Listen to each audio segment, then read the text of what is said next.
Hello students, welcome to our YouTube family जिसका नाम है शिवांगी मैथ्स। तो आज के इस वीडियो में हम आगे बढ़ेंगे और हम आज जानेंगे कि कंटिन्यूटी क्या होता है।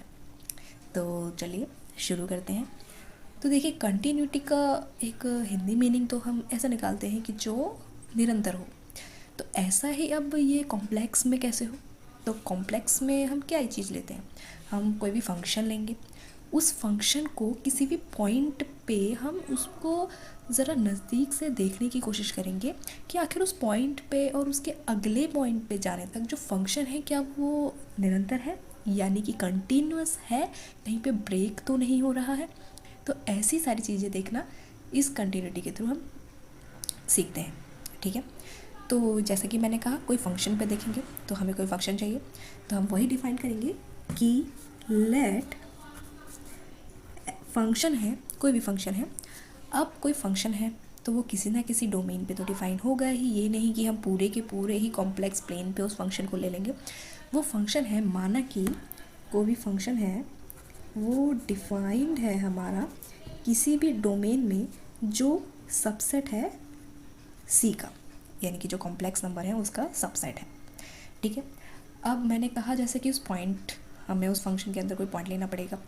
अब वो पॉइंट कहाँ होगा तो उसी डोमेन से ही ना, कोई डोमेन से बाहर से तो हम पॉइंट नहीं उठा लेंगे, जिस डोमेन से हमने फंक्शन लिया है उसी डोमेन के अंदर से वो पॉइंट होगा।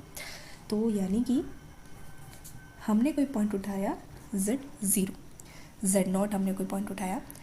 अब यानी कि जैसा मैंने कहा, ये बिलोंग करना चाहिए उस डोमेन में, यानी कि ये बिलोंग करेगा हमारा उस डोमेन में और उस डोमेन के जो भी लिमिट पॉइंट होंगे उसके इंटरसेक्शन में, यानी कि लिमिट पॉइंट और उस डोमेन का जो भी इंटरसेक्शन होगा वहाँ पे वो पॉइंट होना चाहिए, क्योंकि वहीं पे हम देखेंगे। Then function is continuous at z0 कब?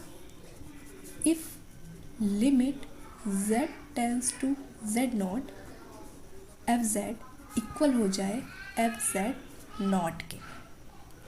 ठीक है, यानी कि उस फंक्शन पे जब हम लिमिट अप्लाई करेंगे z0 तो वो फंक्शन पे उस पॉइंट को रखने के इक्वल आ जानी चाहिए, तब हम कहेंगे कि वो फंक्शन जो है वो कंटिन्यूअस है। ठीक है, तो अब हम इस कंटिन्यूटी को कुछ एग्जांपल्स के थ्रू देखने की कोशिश करते हैं। हमें पता है कॉम्प्लेक्स के फंक्शन जो हमने पिछली वीडियोस में देखे थे, कॉम्प्लेक्स में फंक्शन किस तरीके से बिहेव करते हैं। जो साइन फंक्शन होता है वो कैसे बिहेव करता है, कॉस e⁻z का एक्सपोनेंशियल फंक्शन जो होता है, और इन दोनों का कॉम्बिनेशन करके फंक्शन किस तरीके से बिहेव करते हैं, और हमारा पॉलिनोमियल फंक्शन किस तरीके से बिहेव करता है, ये भी हमने पिछली कुछ वीडियो में सीखा था।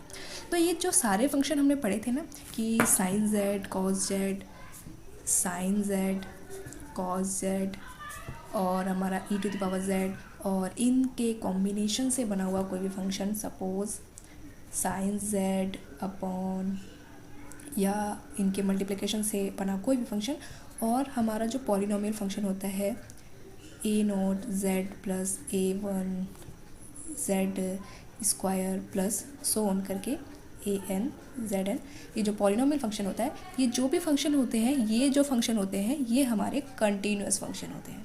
ठीक है, होते हैं अनबाउंडेड है बट कंटिन्यूअस होते हैं, और हमने सीखा था अनबाउंडेड होते हैं बट ये बाउंडेड होते हैं किसी भी unbounded subset of complex plane, यानी कि कोई भी सबसेट होगा उस पूरे अनबाउंडेडनेस में, उसमें ये बाउंडेडनेस शो कर देते हैं।